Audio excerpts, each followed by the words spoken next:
dengan statement Pak Anton bahwa dengan ilmu semuanya akan menjadi mudah.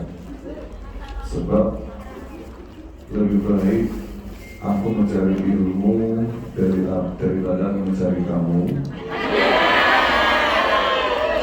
Sebab aku tanpa ilmu, aku tidak bisa apa-apa. Tapi kalau aku tanpa kamu, aku tidak apa-apa. Aku kalau tanpa ilmu, aku akan jadi rugi. Tapi kalau aku tanpa kamu, aku akan jadi lagi.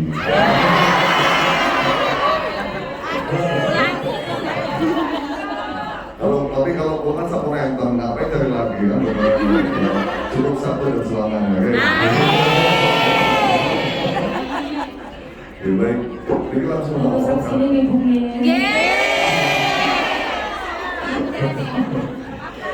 Ini langsung ngomong karena waktu juga mepet dan kita belum ada sesi tanya jawab. Mungkin kita akan sedikit membahas tentang fikih kembali, yakni tentang konsep makanan halal di negeri yang mungkin minoritas tidak muslim. Beda halnya dengan negeri itu minoritas muslim, terus ke Indonesia. Terus ke Indonesia itu meskipun panjenengan itu mungkin maaf tertulis mawon, semakin bukan sorry tidak sorry itu babi, nosewu, ya, atau hal-hal yang haram yang lainnya, maka di Indonesia kita boleh untuk memakan selama tidak sorry itu keharamannya, ya, tidak jelas, ya. Jadi sekali lagi, ketika panjenengan di Indonesia kok menemukan atau makan di restoran manapun yang penting tidak jelas keharamannya, maka diperbolehkan. Karena Indonesia itu mayoritasnya adalah agama Muslim atau Islam. Berbeda kalau seandainya kita berada di negara yang mayoritas non-Muslim seperti hanya di Papua. Bagaimana? Kita akan jawab nanti. Yang perlu diketahui bahwa di antara salah satu dahulu Allah, kita ini sebagai manusia disuruh untuk memakan perkara yang halal. Ya ayyuhalladzina amanu kulu min thayyibati ma razaqnakum. Kita disuruh oleh Allah untuk memakan perkara-perkara yang baik dan tentunya halal. Apa beberapa manfaat daripada kita memakan perkara yang halal? Yang pertama adalah akan mempengaruhi terhadap kualitas ibadah kita. Awake dhewe malas mengobongan itu tergantung terhadap apa yang kita makan. Bahkan ada sebuah makalah ulama yang mengatakan, kok awake dhewe, kok kita, bahasa Jawa tadi, kok kita ini suka memakan perkara yang haram, maka apa yang kita makan ini akan lebih mencenderungkan kita untuk melakukan perkara-perkara yang berbau maksiat. Kalau kita kok tidak menyeleksi apa yang kita makan, sembarang dimakan, apapun dimakan, ya, syubhat pun dimakan, maka ini akan berpotensi kita akan diarahkan kepada perkara-perkara yang bermaksiat. Alias senang lakoni maksiat bergoro makan perkara sing haram. Ya, termasuk perkara yang syubhat juga. Termasuk perkara yang syubhat.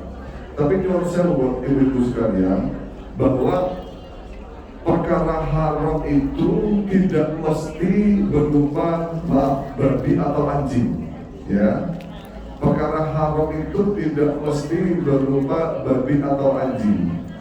Perkara yang haram awalnya itu halal, kok tindakannya atau proses dalam memakannya itu salah, itu bisa menjadi haram. Contoh, ya, di Indonesia ada namanya pohon tebu. Mereka ada tebu, kan? Pohon tebu ya. Bukan tanaman obat, bukan untuk berhasil, ya. Seringkali kita ini terhadap tumbuhan tebu itu, ya, tanaman tebu itu buwita esok wong dia, kita merasa bahwa tebu ini kaya seger, cukup siji lah gak ketahuan. Nanti apa boten?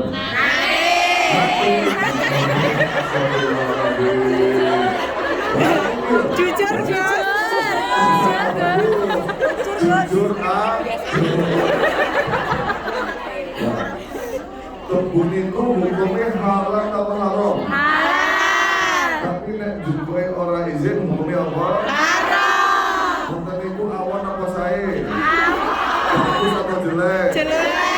Pernah dilakoni?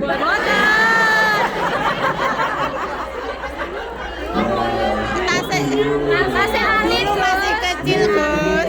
Dulu kebun, saya kisah dimakan malah bojone kancane.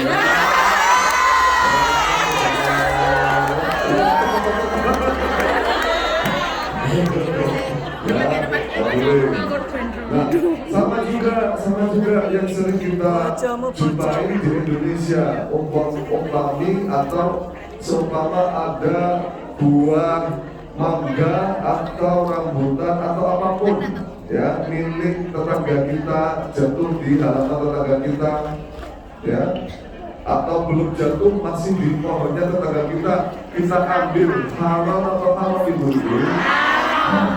ya. Halo. Nah itu ya, jadi perkara haram itu tidak hanya babi dan anjing.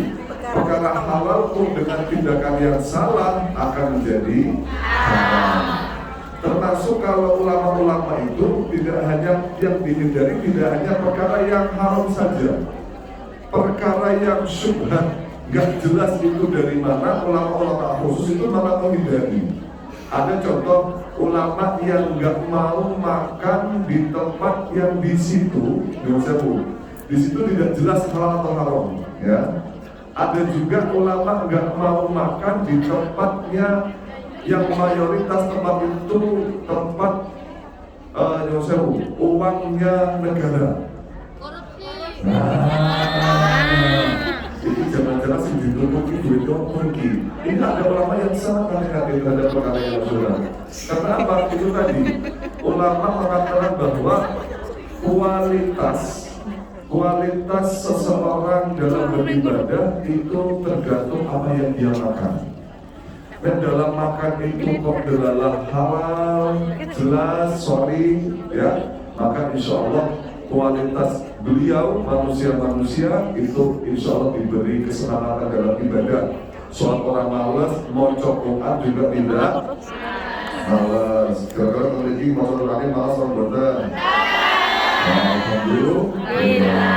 Nah, yang kedua, kemanfaatan daripada mengkonsumsi makanan halal adalah pendorong terkabulnya doa. Nah ini, ya, terkait masalah donga. Gusti Allah niku janji datang panjenengan sedanten. Wa qala rabbukum ud'uni astajib lakum. Pasti akan dikabulkan. Tidak ada doa yang tertolak. Nyuwun sewu, ya. Kadang awake dhewe ngrasa awake dhewe ndonga wis 1 kali 2 kali ngrasa Gusti Allah ora adil gak ngabulne permintaanku. Ya. Gusti Allah ora adil ora ngabulne permintaanku. Jenengan sapa? Wong Kanjeng Nabi para nabi niku ndonga sakniki nembe dikabulne niku setelah 40 tahun lho.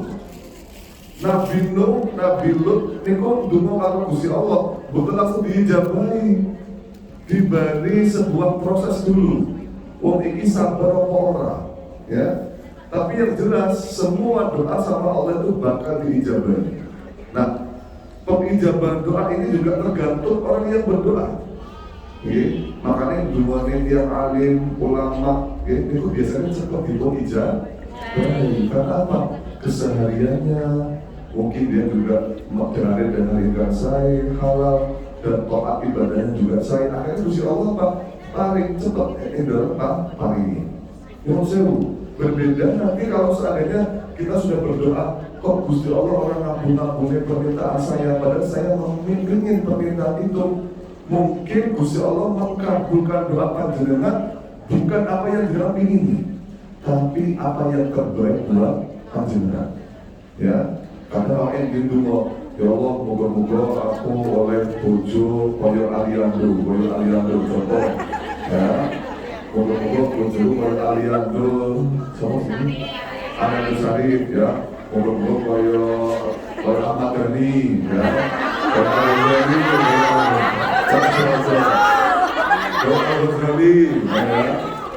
Nah, akhirnya delala karena Gusti Allah orang bojone orang kaya Aliando Syarif kalau Ahmad Dhani.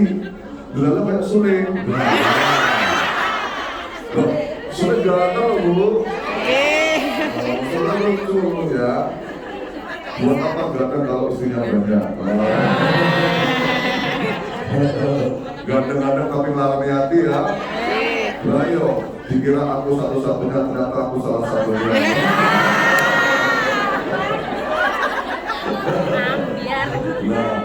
Nah, akhirnya apa?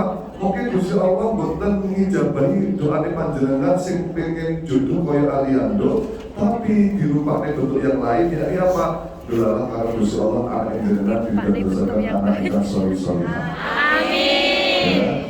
Jadi intinya apa intinya?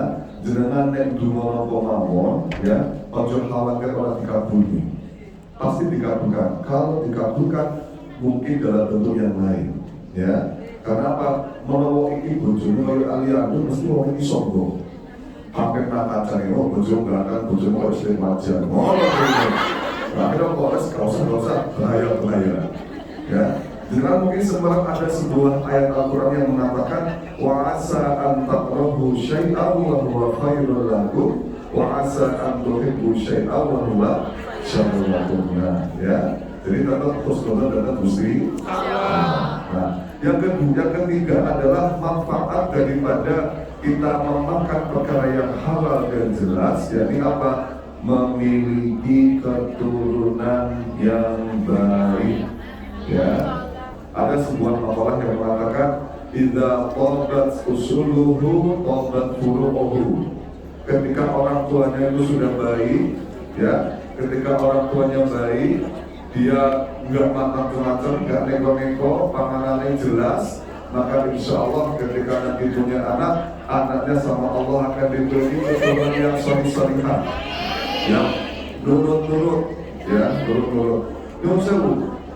Terkait makanan, orang tua saya itu paling teliti terhadap makanan.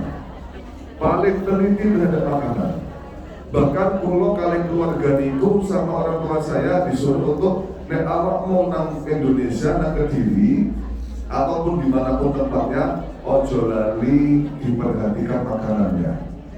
Dan yang kedua, untuk bentuk ikhtiar kita dalam mencari makanan halal, ya, saya sama orang tua itu disuruh untuk menanyai setiap bakul ketika kita makan.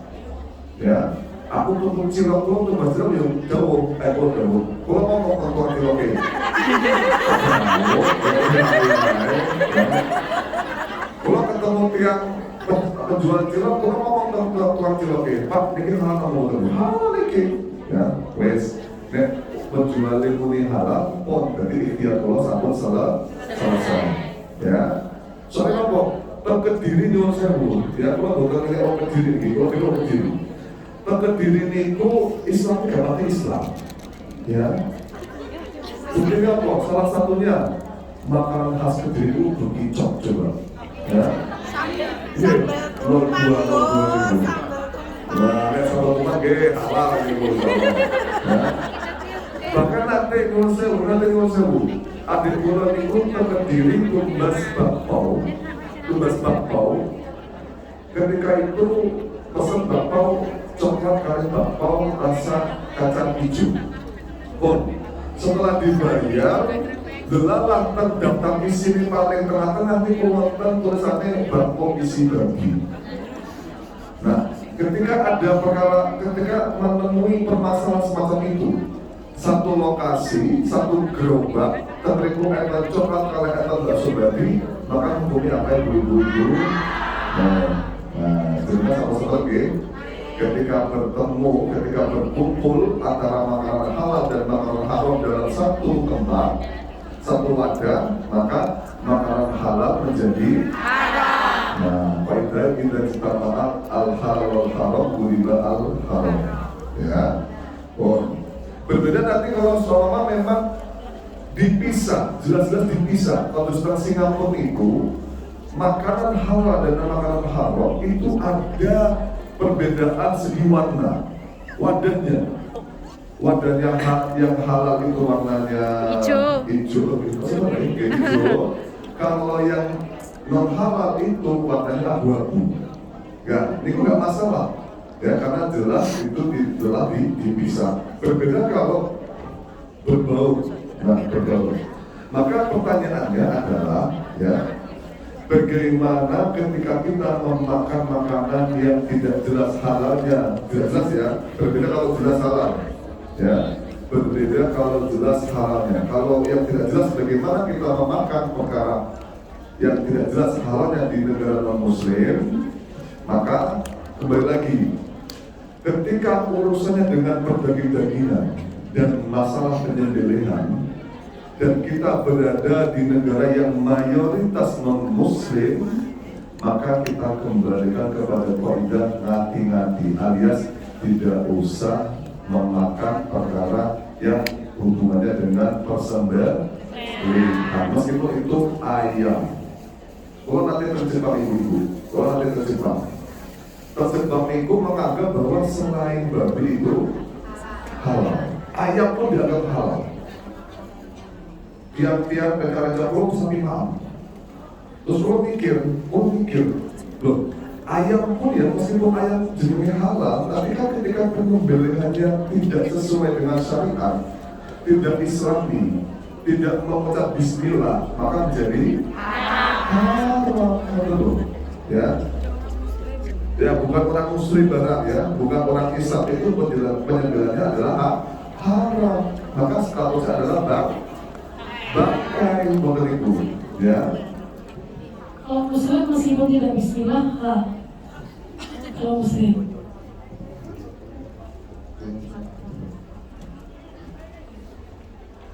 Nah, itu ya. Jadi non muslim, penyembelihan non muslim itu hukumnya haram.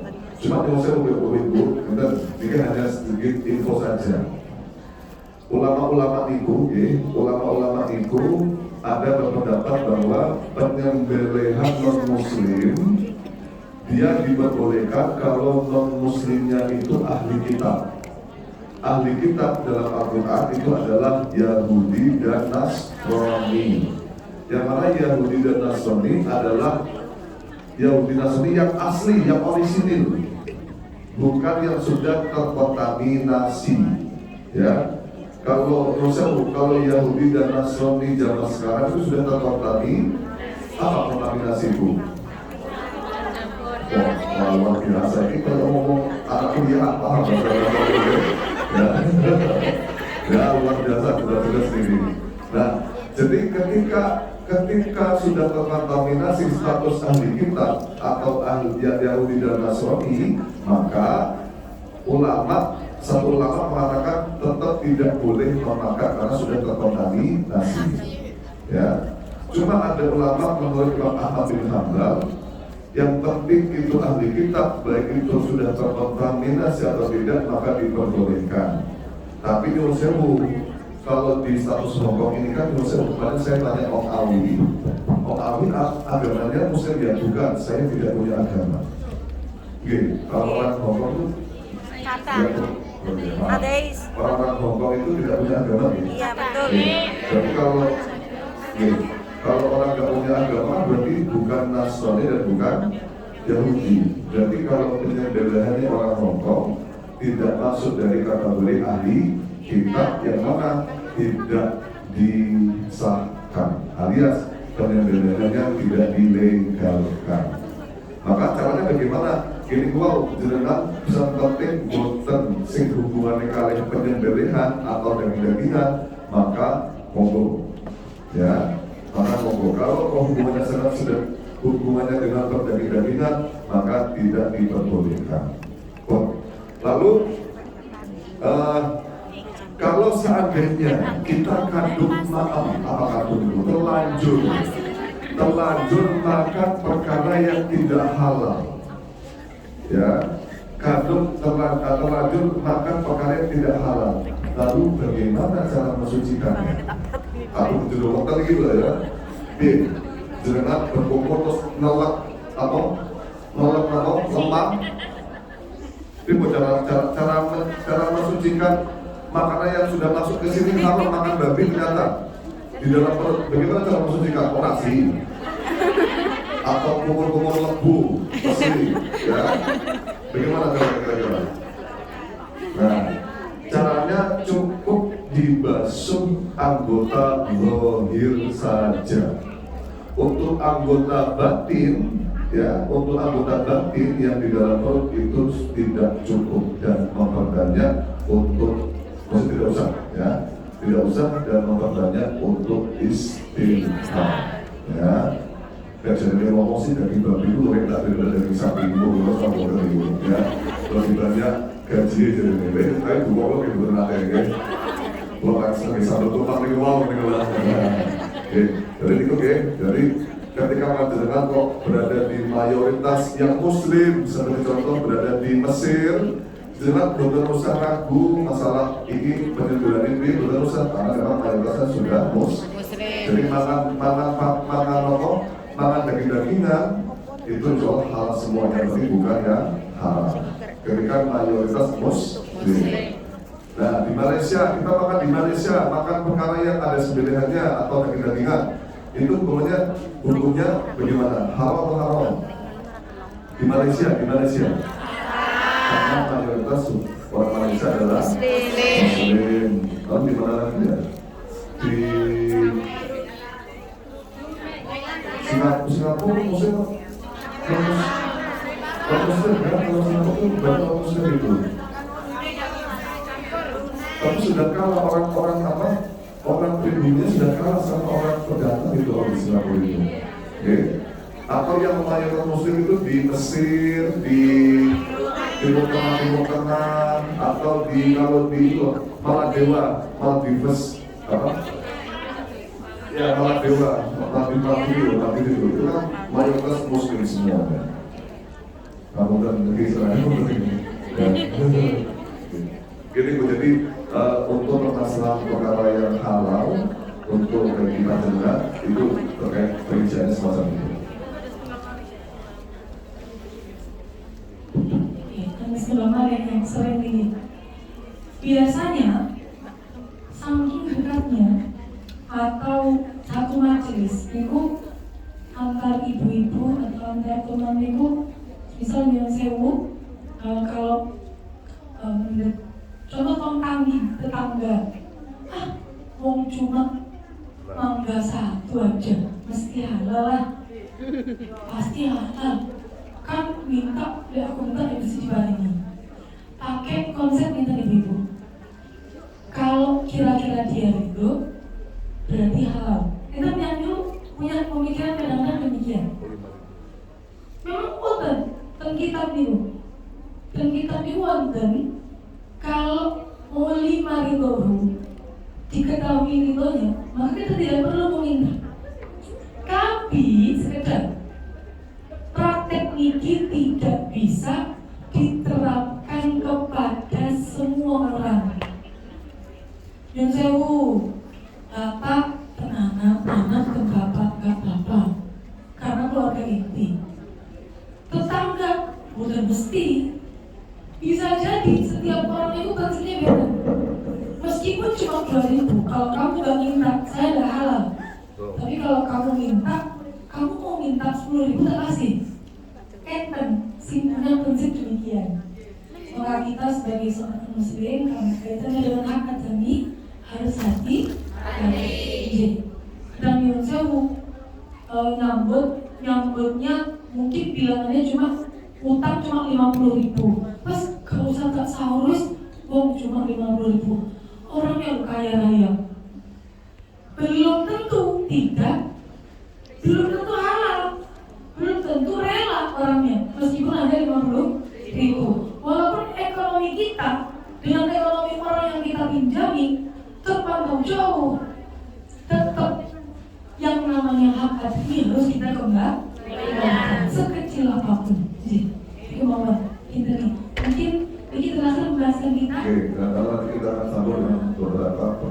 pendekatannya nanti ada. Ini waktu Depres dong untuk yang bertanya. Monggo bila dari ibu-ibu dari orang-orang pembahasan sholat, pembahasan bersuci, pembahasan makanan halal, sebenarnya ada yang pembahasan aku mau. Oh iya, terkait tadi masak babi itu, masak babi itu ya. Saya lihat ada salah satu solusi mungkin panjenengan dan mungkin kadang kita tuh memang nggak pakai sopok tangan mungkin nggak apa, cuma kadang kan ada kali aku mau lebih makan babi atau lebih babi sholat ya mungkin jelas mungkin antisipasi dari kelupaan yang lebih nanti ketika masak babi itu pakai apa? Iya, nah itu. Mungkin ibu nggak boleh tangan. Contohnya sebentar ini. Tanpa mungkin sebenarnya mungkin mau. Monggo panitia.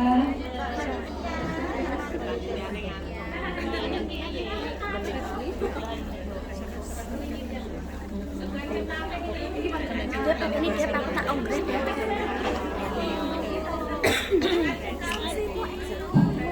Jangan pilih hamil. Saya yang ngasih mic-nya. 1 biru, 2 depan hitam, 3 kan 3 lah. Tiga dulu ya. 2, 3 nih. 3. Yang mana nih?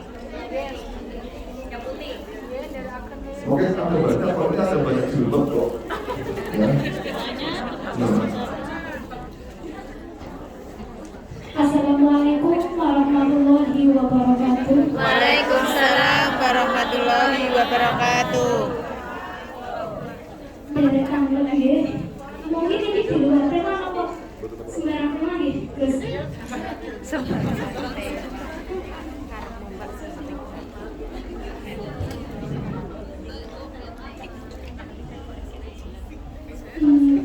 Apakah yang saya harus lakukan jadi kagum nyuwun ngapunten kadhe ibu kula sing sampun mau karena kula ngerasa banyak salah jadi kula nyuwun pripun apakah yang harus saya lakukan untuk caranya gimana caranya saya meminta maaf kepada almarhum ibu saya mungkin mau Assalamualaikum warahmatullahi wabarakatuh. Warahmatullahi wabarakatuh. Ibu pertanyaan ibu kita berikan tamu dia kesana cepat. Oh ingat mana sih kan? Terus makin kalau mau coba berikan dia.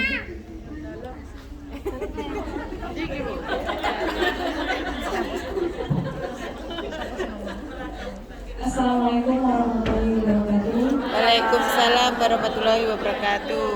Izin bertanya nih, Gus. Saya mau bertanya, bagaimana hukumnya jika saya masak bareng majikan atau bos?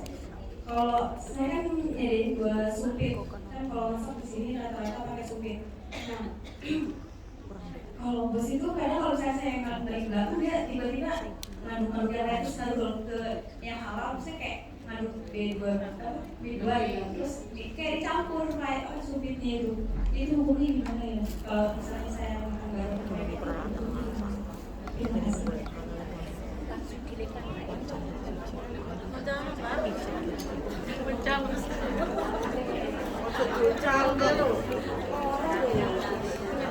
Assalamualaikum, izin bertanya soal mengkodok sholat dan menjamak sholat.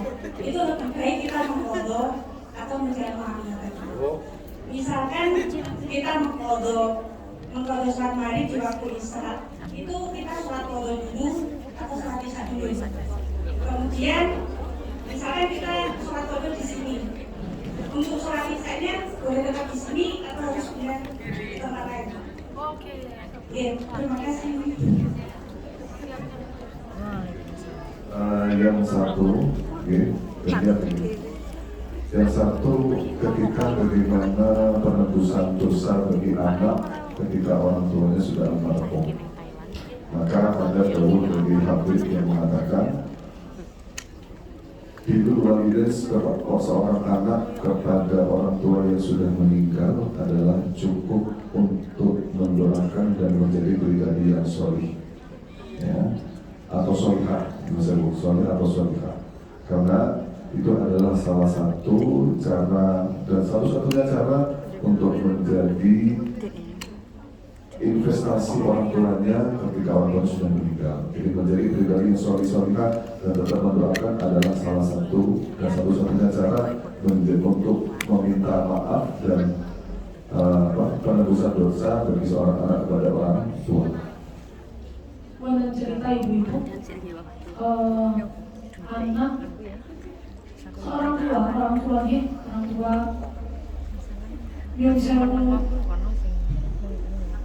dipencet masuk neraka, kemudian tiba-tiba begini, kalau maaf menceritakan demikian, tiba-tiba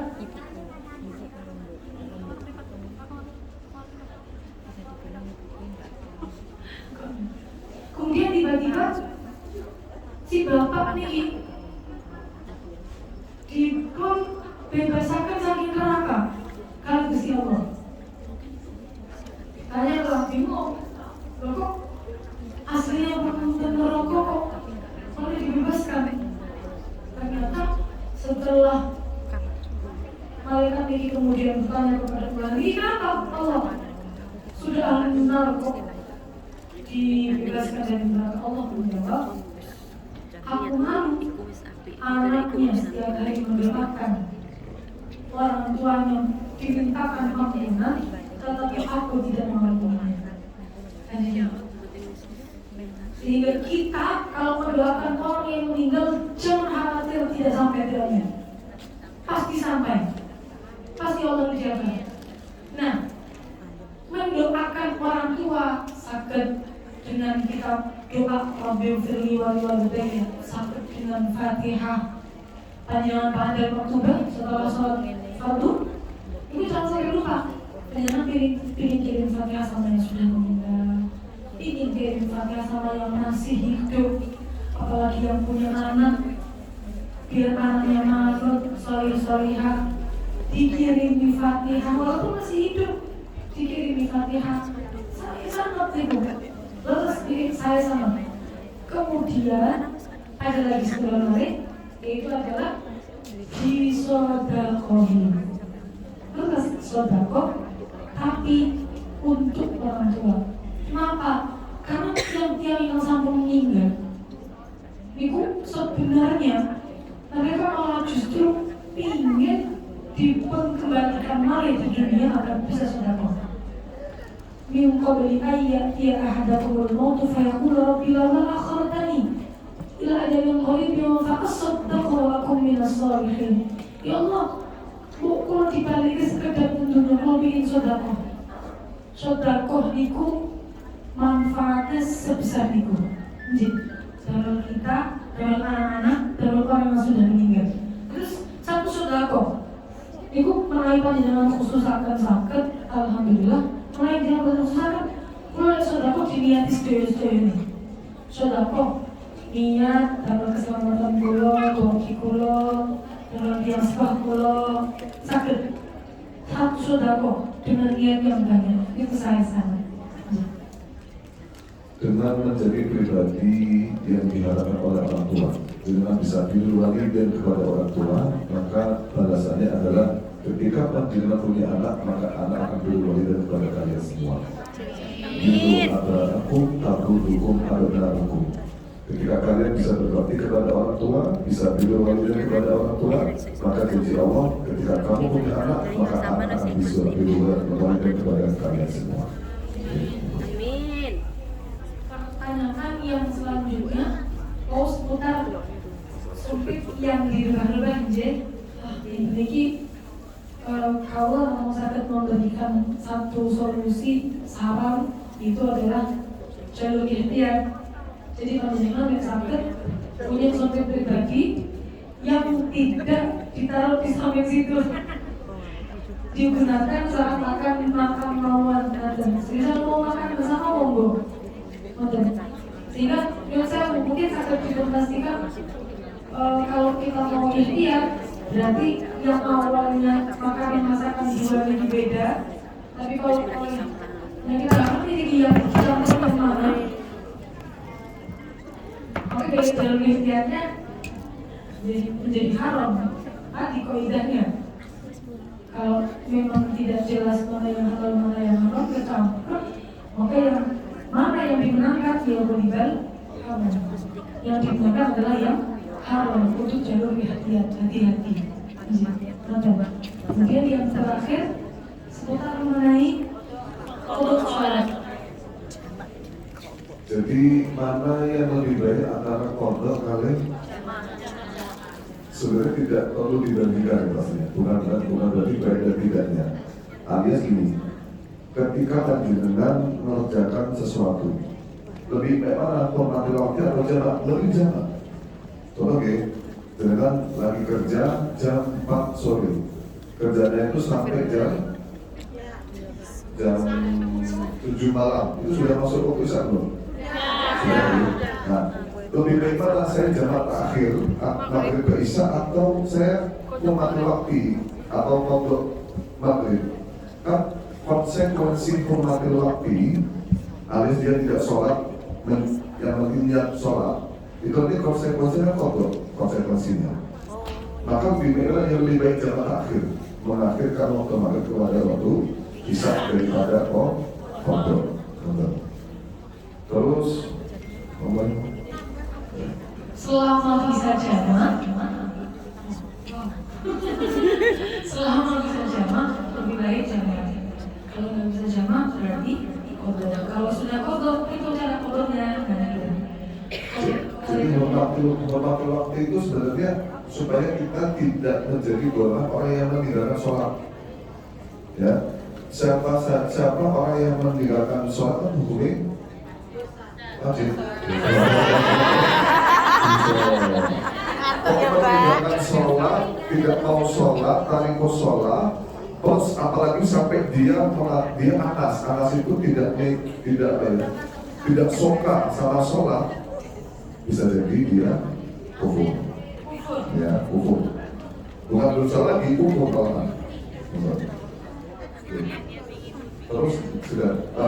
Yang selanjutnya kalau misal sudah punya kodok, kita punya kodok, misal kita punya kodok zuhur, asar, kemudian mau sholat jamak terakhir maghrib, isya. Maka mana yang harus kita lakukan? Kodok dulu yang baik.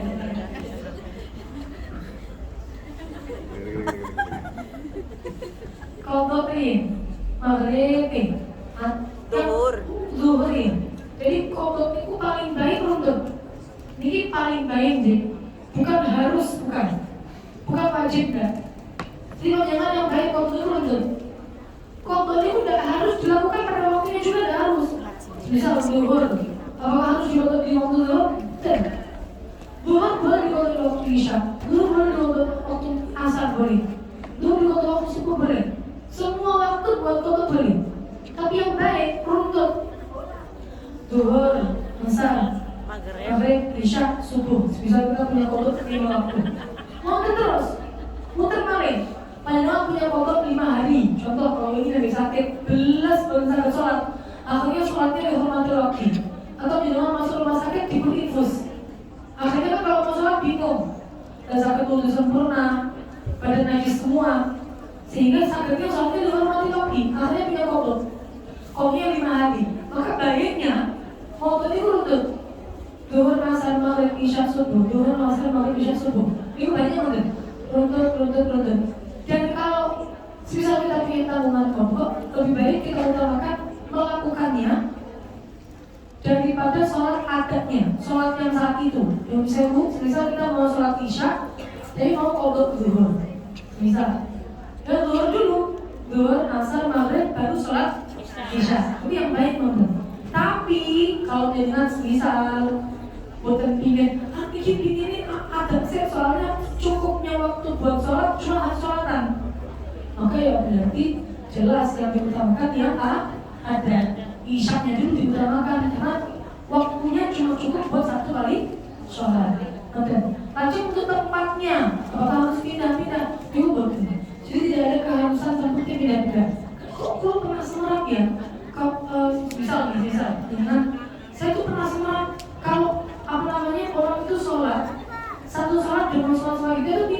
tempatnya. Pindah lagi. Andai kan mau sholat hajat 5 kali itu pindah ke satu, pindah ke sini, geser dikit, geser ke depan dikit, geser ke belakang dikit. Sebenarnya ada anjurannya enggak dari syariat? Sebenarnya boleh ada anjurannya. Kenapa kok harus pindah-pindah? Mungkin kita kalau melihatnya husnuzon, mungkin. Kenapa kok pindah-pindah? Karena supaya setiap tempat itu nanti akan bisa melintasi yang sholat, seperti itu. Jadi, tapi sebenarnya tidak ada anjuran sunnah untuk pindah aja. Sehingga nyuruh saya panjenengan umat muslim di Hong Kong. Ini panjenengan patut bersyukur. Karena Hong Kong ini justru malah tersenyum dengan panjenengan. Buminya Allah. Semua bumi Allah. Semua bumi Allah. Hong Kong, Indonesia, Mekah, Timur Tengah, Asia, Eropa, semua bumi Allah.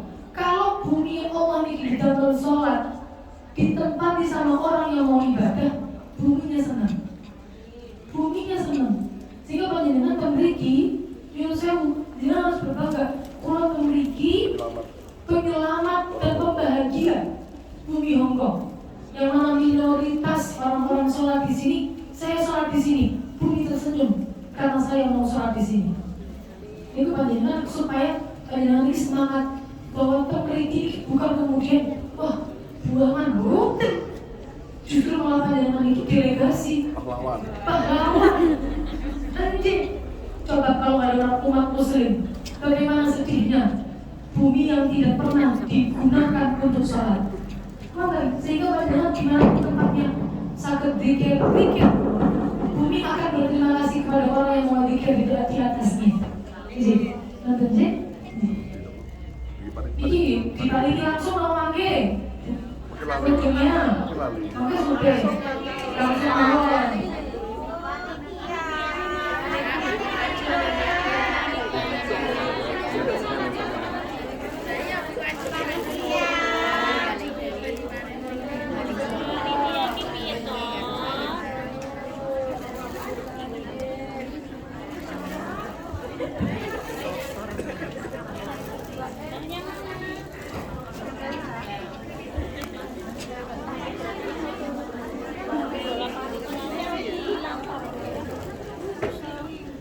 Tapi buka lagi 3 pertanyaan. Belakang bos ya, belakang 1. Untuk yang tengah nih. Siap, ibu coklat. Belakang. Belakang. Sampai sini deh. Boleh. Yang biru boleh. Kemudian untuk belakang sama ibu yang laki. Assalamualaikum warahmatullahi wabarakatuh.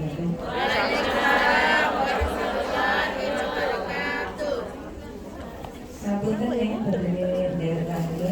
Seandainya kita sholatnya itu di atas ranjang, di sambil duduk, itu sama pembekalnya. Sama kalau kita bersentuhan dengan mertua, itu batal apa betul? Iya tahu.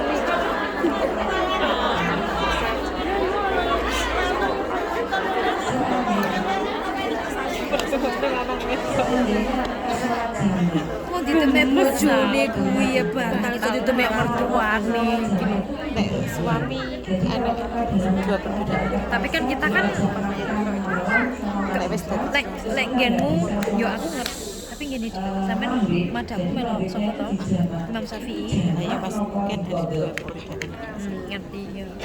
Tapi madammu melu sapa? Persyaratannya orang yang sholat jamak akhir tadi kan berlebihan, kalau nggak berlebihan boleh, berarti jaga di jamak.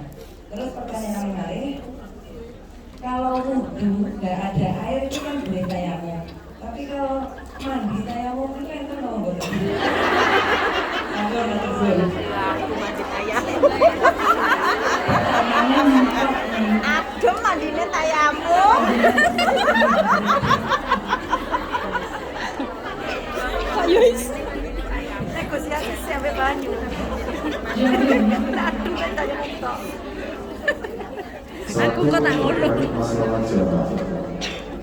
Mungkin jadi wong sulimali, persyaratan jamaah itu tidak harus berpergian, tapi boleh karena kebutuhan. Terus, tapi jangan dibuat sebagai kebiasaan. Terus contoh dia ada kebutuhan lompok yang mengakibatkan atau kebutuhan asmanian atau mati majikan. Tidak ada kesempatan untuk melakukan sholat maghrib, maka jangan boleh jamak takhir, tapi syaratnya harus niat di awal waktu yang pertama, di waktu sholat yang pertama. Pak Gus, mic-nya kalau yang itu bassnya terlalu kencang yang terlalu jengung. Jadi jamak itu bukan kedah dipun alasi harus bepergian saja, boleh niat jamak atau melakukan jamak dengan alasan hajat kebutuhan, tapi jangan dibuat kebiasaan. Kalau seandainya panjenengan goro-goro mau mati majikan, maka boleh untuk jamak takhir, dan jamak takhir syaratnya harus niat di waktu sholat yang pertama. Kalau jamak takhir tidak perlu niat di waktu pertama boleh besar, tapi syaratnya jamak takhir ini yang perlu diperhatikan. Syaratnya jamak takhir sholat yang pertama harus sholat yang pertama, harus sholat yang pertama. Gak boleh dengan jamak takhir di sholat zuhur asalian ini benar asal. Kerja dulu dia baru asal. Kalau jamak takhir bebas, asal dulu monggo bersolat. Tapi syaratnya jamak takhir antara sholat pertama dan sholat kedua tidak boleh dipisah waktu yang lama. Ya, kudu cepat. Kok dengan jamak takhir sholat dulu dia, terus waktu itu ngopi, asal step terus kalau relax, terus asal nggak boleh. Oke. Terus kedua.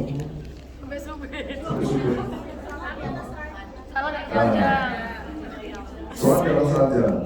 Kalau panjenengan dengan kondisi juga, kalau seandainya panjenengan dalam kondisi sehat, ya harus dalam keadaan sholat yang sehat, yakni berdiri. Berbeda kalau panjenengan musyawu doi sakit atau bagaimana yang mengakibatkan panjenengan tidak bisa sholat berdiri maupun duduk, maka tentu diperbolehkan untuk melakukan sholat di atas ranjang. Dan ini apa? Jadi tadi pilih dulu di kubur yusra, ya. Lalu apakah pengganti wudhu boleh? Kalau pengganti wudhu kan bisa tayamum, oke? Kalau pengganti mandi besar apakah boleh tayamum? Itu panjenengan posisi berada mungkin di gunung pasir, di padang pasir, ya, gunung Sahara, sama suami nggak kuat, nggak ada air, lalu bagaimana keadaannya? Kerujukan pasir. Ya, dijelaskan. Apa dulu bisa air? Nggak bisa dari air di sekitar. Iya malah reket itu. Nah itu gimana terus? Apakah mandinya boleh Letaknya sulai ya. Ibu, ada namanya tayamum badalan anil ghusli, pengganti dari mandi. Ada tayamum pengganti dari mandi. Tapi nanti kalau sudah nemu air, sudah bisa mandi sempurna, diulang lagi mandinya. Yang ditayamumi anak, tayamum itu cuma dua anggotanya, muka dan tangan. Mau gantinya dari wudhu tetap dua, mau gantinya dari mandi tetap dua. Jangan kemudian ini tayamumku pengganti dari mandi.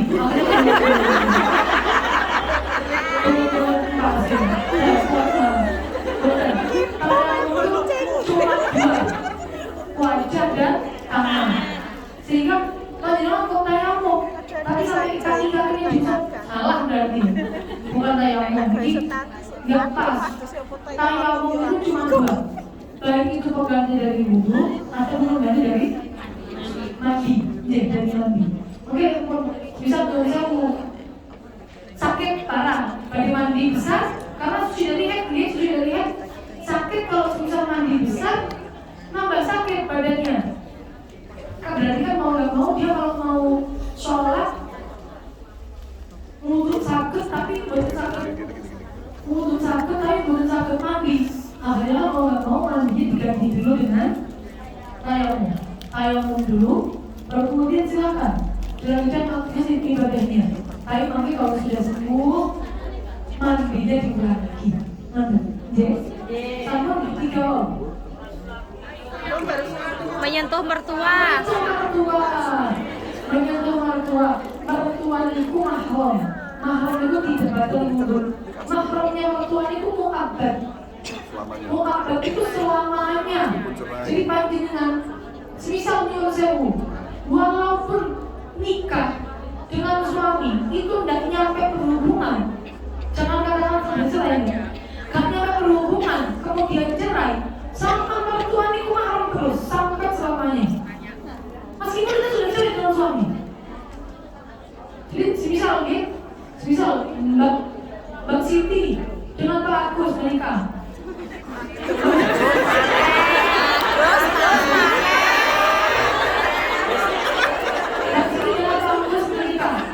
Cuma 1 jam dok habis akad tiba-tiba Pak Agus berubah pikiran, tak tolak kamu. Wah, ternyata lebih cantik ibunya bisa. Lebih cantik Pak Agus ternyata lebih cantik ibunya. Kacung nikah dengan Mbak Siti. Maka dengan demikian Pak Agus dengan ibunya Mbak Siti itu mau apa? Walaupun sudah cerai dengan Pak Agus, Mbak Siti pun cerai dengan ibunya Mbak Siti. Pak Agus bentar menikah. Terkait mahram ini, paling simpel, jenengan soal bertanya, mana yang tidak bisa membatalkan wudu? Jenengan buka surat juz 4 terakhir sendiri, Qurimat alaikum. Itu jenengan kersani terjemahin. Ya, itu semuanya tidak membatalkan wudu kalau berpegang, kalau melakukan ini bersentuhan, ya, bersentuhan itu. Dan tidak boleh kalau dia sudah statusnya mahram dan tidak membatalkan wudu, berarti tidak boleh dinikah. Terkait pembatalan wudu, ini yang perlu diperhatikan. Ketika seorang ibu-ibu memegang anak kecil laki-laki usia 7 tahun, itu batal atau tidak? Anaknya orang lain, bukan anak sendiri ya. Batal. 7 tahun belum balik, dia memegang anak. Batal. Belum balik apa batal? Batal. Saya panjenengan ada anak laki-laki misal umurnya 7 tahun, lo punya wudu, punya pegang 7 tahun belum balik. Tapi masa baliknya umurnya 7 tahun ya? Batal.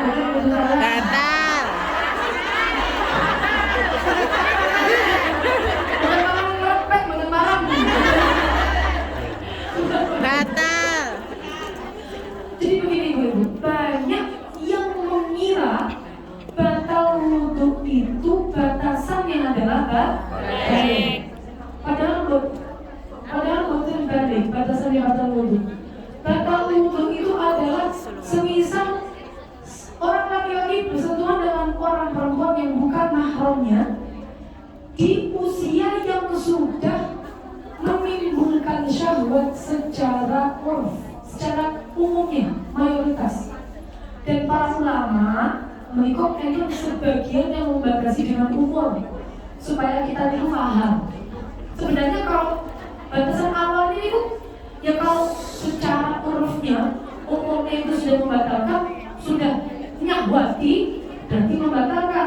Lek derek nyahwati dia berarti derek membatalkan. Tapi kan tiap-tiap bingung biasanya. Umur sekian sampai nyahwati lalu derek, masa tadi? Nah, ada ulama namanya Syekh Yusuf itu memberikan batasan umur 4 tahun 5 tahun itu belum membatalkan. 5 tahun semua ulama sepakat belum membatalkan menurut Syekh Yusuf. 6 tahun ulama khilaf, sebagian bilang sudah membatalkan, sebagian belum.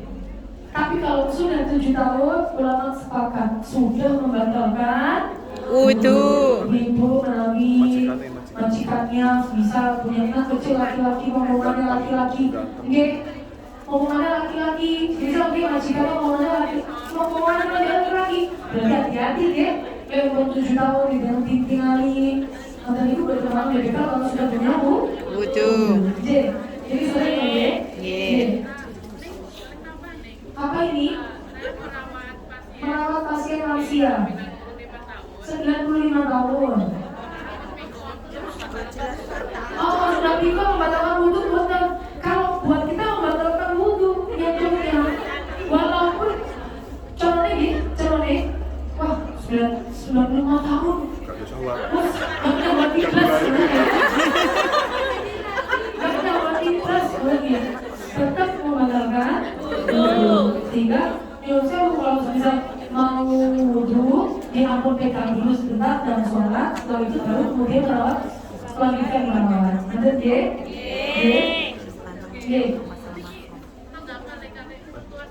Mertua sambung. Jadi semisal mertua diri Yosewu, ayahnya menikah lagi. Lanjut ya. Ibunya menikah lagi las. Ibunya menikah lagi, gitu. Maka dengan ayah barunya batal wudhu betul. Batal wudhu atau batal wudhu kalau belum berhubungan kedua orang tuanya. Kalau sudah berhubungan kedua orang tuanya maka kita tidak batal wudhu. Paham ya? Jadi kalau masalah sambung itu ada syarat untuk tidak membatalkan wudhu sama anak tiri. Syaratnya kita harus berhubungan dengan istri atau sebaliknya. Oke, jenengan takut timon, Pak.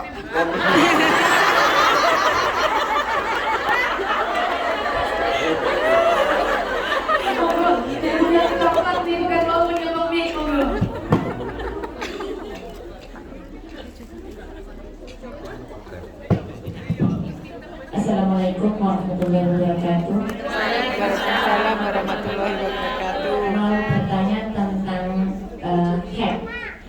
Jika kita head terus suci selama 15 hari, habis itu datang head lagi, apakah itu sudah termasuk darah head atau belum? Karena pernah dengar itu kalau head termasuk darah head itu kalau suci sudah 21 hari. Mohon penjelasannya. Terima kasih. Assalamualaikum warahmatullahi wabarakatuh. Kalian ibu sambung kalian penjelasan.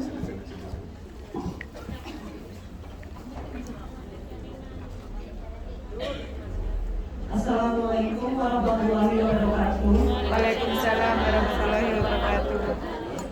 Aku nih terus tentang bagaimana cara menghilangkan rasa sakit hati atas perkataan seseorang yang tidak sedang lagi. Kayak kita pernah difitnah, terus kan kita saya sudah memaafkan, tapi tidak bisa melupakan. Perkataan seperti itu kan seperti tidak ikhlas ya. Kita masih gendel gitu di hati ya. Itu cara biar kita bisa mengikhlaskan, biar melupakan. Itu bagaimana nih? Terus yang kedua, kalau kita lagi ngaji atau sholat, kita sebagai perempuan kadang-kadang kita kayak keputihan keluar. Itu kita harus wudhu lagi atau bagaimana? Siap. Terima kasih. Ya, saya jawab dulu pertama. Tadi haid ya. Haid sudah haidnya normal. Misal katakanlah saya contohkan haidnya normal 7 hari. Terus suci 15 hari. Baru 15 hari suci keluar darah lagi. Maka darah yang kedua ini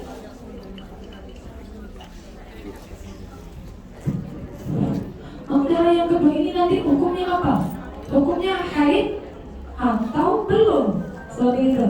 Nah, itu lebih baik kita pahami dulu. Syarat haid itu yang pertama. Kalau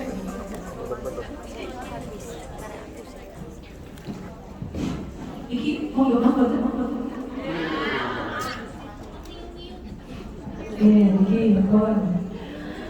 Syarat haid yang pertama, keluar dari anak kecil yang usianya sudah masuk minimal haid 9 tahun hijriah.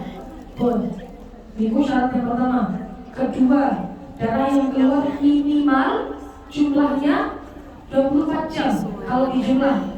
Baik itu nanti 24 jam lagi keluarnya kontinu, berarti sehari semalam, atau keluarnya terputus-putus. Yang penting tidak boleh melebihi 15 hari. Dalam rentang waktu 15 hari. Nyun sewu, ada kadang-kadang itu yang akhirnya begini, keluar darah sedikit, sering, kemudian 3 hari lagi baru keluar darah yang banyak sampai 5 hari, ya kan? Masih saya bilang, darahku yang cuma seret di awal hukumnya head apa enggak? Padahal cuma seret. Coklat itu darah apa enggak? Itu head apa bukan? Jawabannya karena masih dalam lingkup 15 hari, maka semuanya hukumnya adalah haid. Atau kebalik, nyun sewu, headnya normal seminggu, terus 3 hari kemudian disambangi. Paham ya? Paham. Disambangi. Hampir kok sampai nyambung. Habis nangis tuh. Hampir disambangi. Paginya keluar keluar lagi. Sering itu. Ya, karena habis direndangi keluar lagi paginya, sampai kadang-kadang cuma sekedar ada yang sampai gugur. Maka darah apa ini setelah keluar setelah 3 hari jedanya, karena masih dalam lingkup 15 hari, maka hukumnya tetap haid. Jadi yang paling sering dialami. Kemudian syarat yang ketiga, tidak boleh melebihi 15 hari. Jadi darah haid itu maksimal 15 hari. Kok lebih? Maka nanti masuk kategori orang yang istihadah. Orang istihadah itu ngeten ibu-ibu. Panjenengan, andaikan ya, seorang ada temannya keluar darah, contoh 17 hari keluar darah dan berhenti, atau sebulan karena KB keluar darah untuk berhenti. Jangan dihukumi 15 hari haid, 15 hari suci. Ampun, bukan begini rumus hukumnya. Rumus hukumnya orang istihadah itu setiap orang beda-beda. Setiap orang beda-beda, tergantung orangnya. Yang sewu, misal pulau, setiap bulannya kalau haid 7 hari, kalau suci 20 hari, maka berarti haid 7, suci 20, haid 7, suci 20. Nanti kan darahnya itu keluar berbulan-bulan. Kalau ngeten, belum tentu. Bu Siti ngoten, bisa jadi Bu Siti benten. Contoh, misal Bu Siti haid itu kalau setiap bulan pasti 10 hari, sucinya 20. Berarti kalau Bu Siti haid 10, suci 20. Nanti kan berbulan-bulan keluar lagi, haid 10, suci 20, haid 10, suci 20. Nanti karena maksimalnya adalah 15 hari. Yang nomor 4 yang terakhir, antara haid 1 dengan haid yang kedua, minimal suci pemisahnya adalah 15 hari. Ini dia 15 hari. Sehingga kalau misalnya sucinya pas 15, gimana? Darah kedua hukumnya apa? Sudah bisa dihukumi haid. Kalau belum sampai 15 sudah keluar lagi, maka darah selanjutnya hukumnya istihadah dulu sebentar sampai menggenapi sucinya 15. Setelah itu baru kemudian hukumnya haid yang kedua. Saya dipahami ya? Itu masalah darah. Kemudian yang selanjutnya disambung jawabnya, pertanyaannya. Yang selanjutnya pertanyaannya pertama, bukan kemudian apa? Pertanyaan yang pertama, sakit hati. Gimana cara kita untuk mengobatinya? Ibu-ibu, hati itu adalah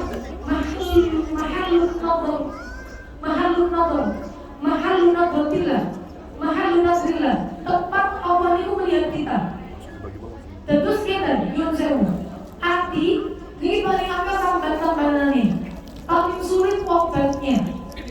Maka kalau kita sudah berusaha memaafkan hati kita belum bisa nambani hati kita, mengobati hati sendiri, jalannya harus harus pakai jalan mengobati hati ulama. Pertama, jelas doa. Tidak ada yang lebih kuat untuk mengobati hati lebih dari doa. Doa. Panjenengan doa setelah sholat.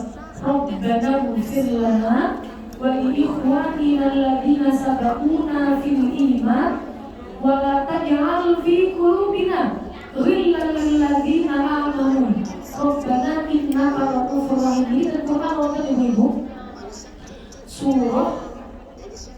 Surah Al-Hasyr. Ayatnya kalau yang lupa. Sebentar, kalau kinani ayat pinten. Kalau itu belum ngapal kisah ayatnya soal Ibu. Surah Al-Hasyr ayat 10. Ya, bisa ingin buka. Doanya apa ya? Doanya tadi Al-Hasyr ayat 10 dibuka. Semua obat hati, semua misal panjenengan tiba-tiba orang itu gak sama orang, itu bukan harus selalu ada alasan dan enggak. Kalau panjenengan kan maklum harus difitnah, nggak senang kalau diam kan maklum. Kita kan manusia maklum dan senang lalu orang karena habis sakiti. Kadang itu nyuruh sewu, orangnya nggak salah apa-apa, tiba-tiba kita nggak senang. Itu wonten yang demikian. Ada yang demikian. Dan kadang-kadang kita ini udah sakit semua. Kenapa aku gak senang? Tapi kalau lihat, jangankan lihat, dengar namanya itu saya gak mau. Oh, mungkin saking tiba-tibanya ada rasa gak suka. Maka nyuwun panjenengan doa setelah maktubah. Doa yang tadi Surah Al-Hasyr ayat 10. Rabbana ighfir lana wa la taj'al fi qulubina ghillan lil ladziina aamanu. Melekat hati. Ya Allah, ingin dicari, gak sama orang lain, ingin dicari. Karena orang yang tidak suka dengan orang lain, yang rugi adalah dirinya sendiri. Gak tenang orang itu kalau punya rasa benci kepada orang lain, gak tenang, rugi dia. Itu pertama dia. Yang kedua, yang sewu, dalam melukai itu kata obat hati itu termasuk kumpul dengan orang soleh, termasuk membaca Quran, termasuk memperbanyak zikir. Itu semua obat hati. Tinggal mana yang cocok, kita harus lakukan semuanya, supaya ada salah satunya yang cocok di antara kita. Sambilah kita kalau misalnya punya sakit, ikhtiarnya kan semua dilakukan. Berharap salah satunya cocok untuk obatin hati kita. Yang kemudian selanjutnya, kalau misalnya sholat atau ngaji, tiba-tiba kerasa ada keputihan yang keluar, gimana? Pertama, kalau ingin memerinci, kalau jangan sholat, ya, terus kerasa ada yang keluar, tindakannya apa? Dibatalkan apa terus? Dibatalkan. Kalau panjenengan yakin kerasa keluar, tapi tidak tahu yang keluar itu apa, dan saya mengingat ibu-ibu, yang perempuan itu kan biasanya kalau mau sholat pipis biasanya ya. Nah, setelah pipis itu rawan sekali kena namanya was-was keputihan. Ini kalau cairan yang keluar itu keputihan apa enggak, najis apa enggak. Tadi kan perlu atur di awal bahwa keputihan itu hukumnya adalah najis. Tapi ibu-ibu, najis itu kalau keluar dari dalam. Kita tahu keluar dari dalam bagaimana? Bisa dengan adanya tanda-tanda warnanya keruh, warnanya kuning. Biasanya setelah istinja itu yang banyak keluarnya bening kayak air. Wah, gimana kalau kita keluar keputihan bening kayak air? Hukumnya apa? Panjenengan kira-kira kalau tanya ini, kalau jenengan keluar keputihan yang bening kayak air kayak gini, jenengan seperti betul keluar dari area mana? Dalam apa luar? Seberapa betul? Betul. Kalau kita tidak tahu keluar dari agama, ulama menghukumi bahwa itu nanti suci dan tidak membatalkan wudhu. Tidak membatalkan wudhu. Kalau tidak membatalkan wudhu, maka tidak membatalkan sholat. Sampai dimau ibu-ibu? Ya. Sehingga jangan gampang mamam setelah wudhu. Kalau kayak ada yang keluar, nyatanya yang keluar itu nanti air, bentuknya kayak air, maka tidak batal. Atau jenengan punya rasa, kok rasa yang keluar ya? Ini keluar benar apa enggak? Berarti tidak keluar. Sama konsepnya kayak tadi dibahas di pertemuan yang pertama, majelis yang pertama. Kalau nggak yakin kentut atau tidak berarti tidak kentut. Kentut nggak ya berarti tidak.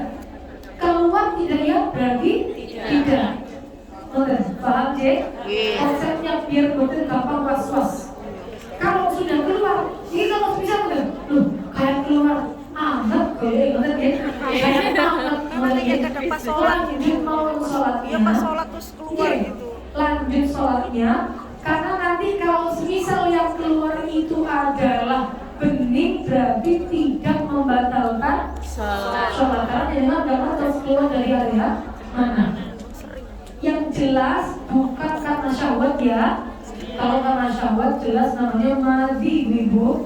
Kalau madi hukumnya najis. Ini kalau yang bukan ada alasan apa tiba-tiba keluar gitu loh. Kayak habis istinja kan kawan sekali airnya bekasnya keluar lagi gitu. Niku. Maka nanti kalau misal yang keluar benar-benar kuning dan keruh, ya wajib untuk wudhu lagi. Karena jelas-jelas najis. Kalau bukan jelas kayak nggak jelas keluar atau tidak, atau keluarnya bening dan tahu keluar dari area mana, maka hukumnya suci dan tidak membatalkan wudhu.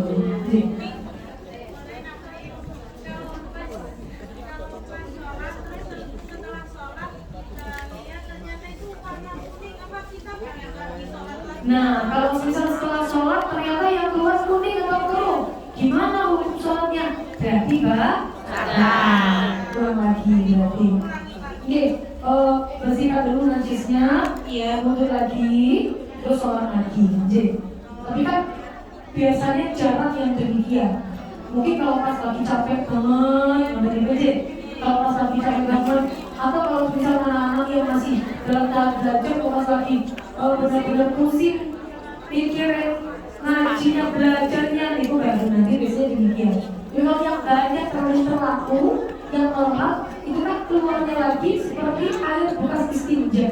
Yang bikin mama itu kan air bekas istinja. Kalian mama ini nyuwun sewu, apalagi yang sudah melahirkan. Itu yang paling rawan apa? Keluar kayak keluar angin. Kayak keluar angin. Plok. Iya benar. Kamu ini mah bui kok, gimana bukan ya? Namanya kalau bahasa dokternya kuif, ibu. Kuif, kentut dari vagina. Itu sebenarnya ibu-ibu, panjenengan kalau yakin ada yang keluar, yakin lagi. Yang banyak kan belum yakin. Kalau habis wudhu keluar kentut dulu, keluar kayak kalau nggak yakin nggak batal karena nggak keluar kentut. Tapi kalau panjenengan yakin keluar kentut, maka kalau Syafi'i hukumnya batal. Tapi misal yang sudah melahirkan 3 kali, 4 kali, 5 kali, misalnya, atau sudah 9 kali, jalannya sudah longgar.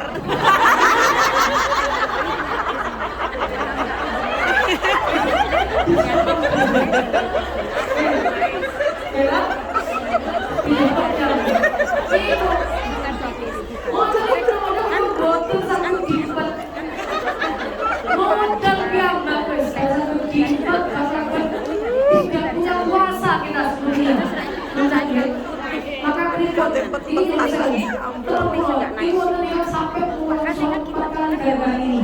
Maka panjenengan kalau misal sampai abnormal dan normal karena memang melahirkan berulang kali, maka nanti boleh derek madhab Maliki, madhab 3 yang selainnya Syafi'iyah. Niku mengatakan kentut kalau dari jalan depan tidak membatalkan sholat, tidak membatalkan wudhu. Ini namanya power solusi. Jadi dipakai kalau orang sudah dirasa dirinya boten nomor pindah madhab Maliki. Wah, saya pindah madhab Maliki boten mampu soalnya nanti sholatnya sampai diulang 4 kali, 5 kali. Kita mau keluar soalnya. Kita nanti masya Allah sholat. Kemudian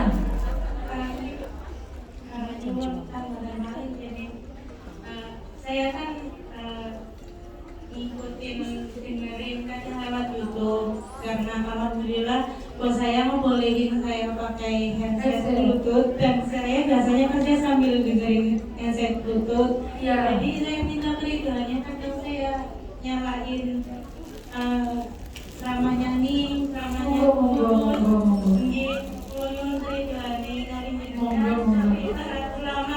Indonesia kita itu sekarang batasan kadang tiba-tiba dipanggil ke toilet gitu tapi lagi berdoa apakah harus kadang lagi Al-Fatihah di pause dulu.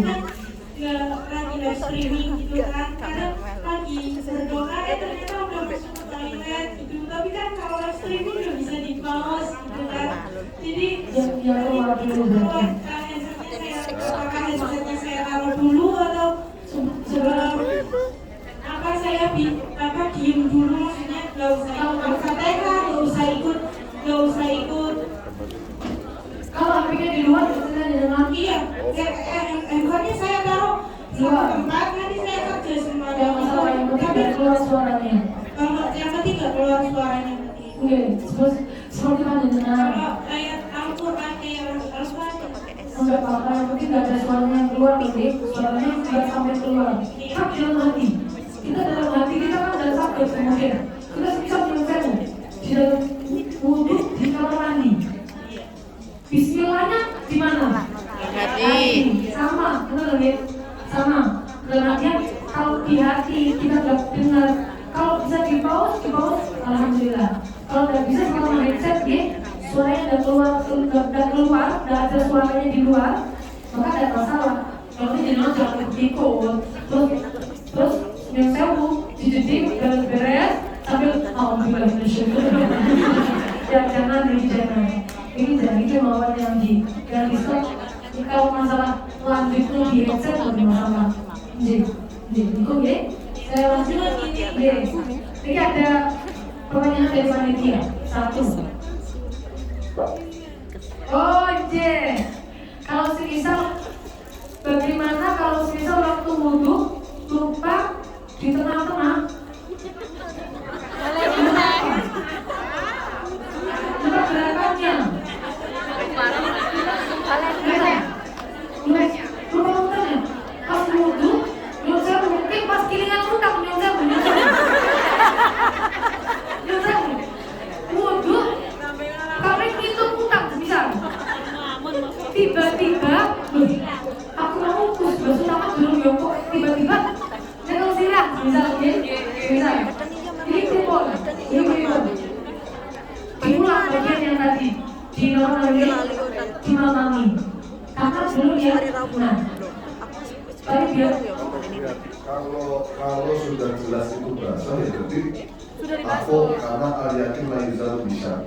Contoh gini, Jenal lagi basuh kuping, mau silang satu atau dari Jenal lagi yang istilahnya itu basah atau bukan. Kalau sudah basah berarti dia sudah membasuhnya, maka yakin tersebut akan menggunakan keragaman yang karena basahnya itu termasuk yakin. itu kalau bisa dilihat ya, kalau pemutarnya salah nggak bisa karena wudhu itu harus pakai kunci. Beda kayak mandi apa? Mandi kan nggak masalah ya. Basah boleh, mandi basah. Mandi besar. Kalau mandi besar nggak harus tertib. Jadi kalau bisa sakit dilihat dari tadi kamu itu udah biasa berarti kontrak susah kok, maka sakit mungkin dibuat tanda bahwa itu sudah kita susah. Tapi kalau bisa nggak bisa ulang, contoh jangan habis mandi. Jadi kondisi tubuh sudah baca semua, anggota tubuh sudah baca semua. Makanya kita nggak bisa mati. Yang sekarang terakhir di bawah yang mana lupa plong. Nah, ini makanya saya mau bilang lagi dari awal.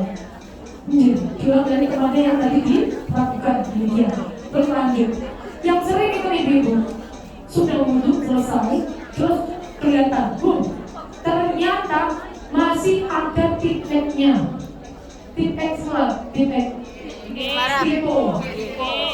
Atau masih pendek kuntetnya, bisa. Ibu-ibu, wudhunya sah betul. Sah betul. Kalau ulangnya dari awal, maupun dari tengah, dari wajah atau dari tangan, dari wajah atau dari tangan, dari tangan. Jadi dihilangkan yang menghalangi tadi, dihilangkan dulu.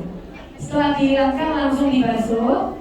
Setelah itu lanjut kepala malih, kaki malih, karena dalam wudhu itu harus tertib. Wajahnya tidak perlu diulang. Loh, kok bisa lama padahal? Masa boleh? Boleh. Dalam wudhu urut niku wajib, tapi kalau langsung dilakukan segera, dalam bahasa Arabnya mualah, berturut-turutan segera dilakukan setelahnya, antara satu rukun dengan rukun selanjutnya niku hukumnya sama. Sehingga kalau kita tidak lakukan tidak masalah. Jadi kemudian yang selanjutnya caranya untuk sholat, semisal saya itu baru taubat umur 19 tahun, saya baru mau sholat. Sejak umur 12 tahun pas saya balik sampai umur 19 tahun kurang lebih belum pernah sholat. Saya tidak pernah sholat. Jadi saya punya hutang untuk sholat selama 7 tahun kira-kira, dari mulai balik sampai umur 19 tahun pas taubat. Maka gimana cara mengkodoknya? Cara mengkodoknya adalah dengan cara kita kodok terus-menerus sampai yakin tidak punya kodok sholat. Ibu-ibu kita paling gampang sholat double. Paling gampang sholat double. Dua ben dua, asar ben dua. Setelah waktu asar dan setelah waktu subuh, kan kalau digunakan sholat sunnah mutlak nggak boleh. Tapi kalau digunakan kodok boleh nggak? Boleh. Tidak ada waktu yang diharamkan untuk mengkodok sholat. Jadi itu paling gampang. Haram. Kodok sholat haram pun boleh. Jadi niat yang kodok gimana? Niat dihormati waktu bagaimana?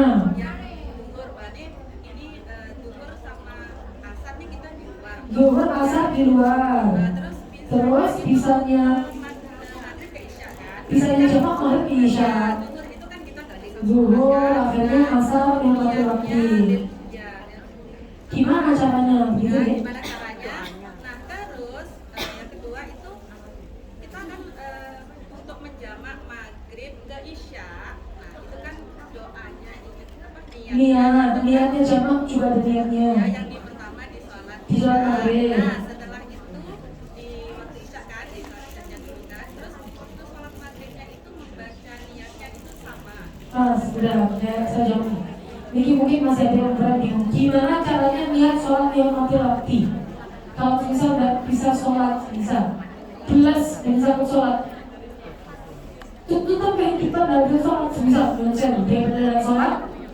Mending, ya harus sholat, jangan mending, harus sholat. Gimana sholatnya? Ya hormati waktu dulu. Lihat dulu, kalau kita gak bisa sholatnya yang secara gerakan, maka yang penting di hatinya saya niat sholat dihormati waktu. Untuk jika saya niat sholat dulu dihormati waktu. Kalau dengan sakit gerakannya, gerakan sholat gak apa-apa. Sakit-sakitnya, duduk dong sakitnya. Dilakukan duduk sholatnya sebisa-bisanya kalau bisa. Kalau nggak bisa, maka ya yang penting ada niat sholat dihormati waktu. Itu pertama. Kedua, nanti ketika di waktu sholat yang panjenengan sudah bisa untuk sholat secara sempurna, kodok Tadi yang sudah niatnya hormati waktu, sholatnya apa saja dikodok. Oke, niat kodoknya seperti biasa, cuma tinggal diganti kodokan lillahi ta'ala. Yang selanjutnya, cara niat jamak takhir. Semisal mau mentakhirkan sholat maghrib ke isya, kita kan harus niat jamak di waktu maghrib. Kalau nggak niat jamak, maka jadinya kodok sholatnya. Gimana caranya? Dia pun simpel, mau pakai bahasa Indonesia juga boleh. Saya niat jamak takhir, saya niat mentakhirkan, mengakhirkan sholat maghrib ke waktu isya, boleh, bukan masalah. Atau pakai bahasa Arab, ingin dengan rocok lebih Indonesia meratapi mantap. Akhirnya bikin pakai Arab. Nama itu takhirul maghrib ila isya lillahi ta'ala. Boleh. Terus ketika isya, sholatnya seperti biasa. Padahal kalau bingung sholat jamak ibu-ibu, tinggal lihat usolli fardul maghribi jamaah takhirin lillahi ta'ala, boleh. Usolli fardul zuhri jamaah takhirin lillahi ta'ala, boleh. Untuk tak bingung pilihan ini, kalau nanti pilihannya sudah benar, bisa buka jamaah takhirnya. Ini terakhir ketika dipaksa kita untuk menyalakan dupa dan melakukan seperti gimana hukumnya, maka apa hukumnya? Kalau seandainya menyalakan dupa saja tidak ada gerakan untuk sipil untuk beribadah kepada Tuhan mereka, tidak masalah. Tapi kalau disuruh untuk nyesewu karena sujud maka disuruh hukumnya jadi makanya belajar kalau soalnya bagaimana cukup pakai dupa saja. Dupa itu ya adalah itu sebagai wangian atau kayak apa? Kayak agaknya itu wangian lah. Oh ketika disuruh mati dia di aja, nggak usah ada gerakan-gerakan yang lebih mengarah pada si untuk selanjutnya dari Terakhir.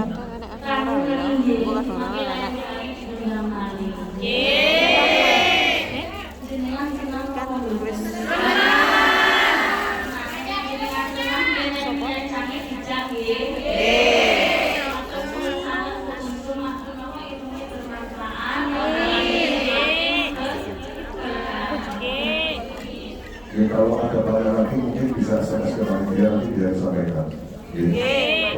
Ini ada saudara lagi, ada saudara lagi yang mungkin yang baru datang yang belum saudara. Monggo sampai saudara dari panitia kita baca sholawat lagi, sholawat Al-Quran yang belum ya. Allahumma hamdana bil Quran wa ja'alna imama wa nuran wa hudan wa rahmah. Allahumma dzakirna minhum ma nasina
dipun kagem damel kita semua, dan yang kedua untuk keluarga kita, dan selanjutnya ini ada request untuk almarhum Meli di Bapak Tama, dan almarhum Dani di Bapak Tama, dan almarhum Wardini. Alhamdulillah Fatihah. Bismillahirrahmanirrahim. Alhamdulillahirabbil alamin. Arrahmanirrahim. Maliki yaumiddin. Iyyaka na'budu wa iyyaka nasta'in. Ihdinas siratal mustaqim. Shiratal ladzina an'amta 'alaihim ghairil maghdubi 'alaihim waladdallin. Bismillahirrahmanirrahim. Alhamdulillahirabbil alamin. Hamdan yuwafi ni'amahu wa yukafi'u mazidah. Ya Rabbana lakal hamdu kama yanbaghi li jalali wajhika wa 'azimi sultanik. Allahumma sholli wa sallim wa barik ala sayyidina Muhammad salatan tunjina biha min jami'il ahwali wal afat wa taqdi lana biha jami'al hajat wa tudahhiruna biha min jami'is sayyi'at wa tarfa'una biha 'indaka 'ala darajat wa tuballighuna biha aqsal ghayat min jami'il khairati fil hayati wa ba'da mamat. Allahumma aslih lana bainana wa alif baina qulubina wa hdina sabila salam wa najina minadh dhulumati ila nur. Allahumma anfa'na bima 'allimna wa zidna ilma walhamdulillah ala kulli hal. Rabbana atina fid dunya hasanah wa fil akhirati hasanah wa qina adzaban nar. Wa sallallahu ala sayyidina Muhammadin wa ala alihi wa sahbihi wasallam. Subhana rabbika rabbil 'izzati amma yasifun wa salamun ala mursalin walhamdulillahi rabbil alamin.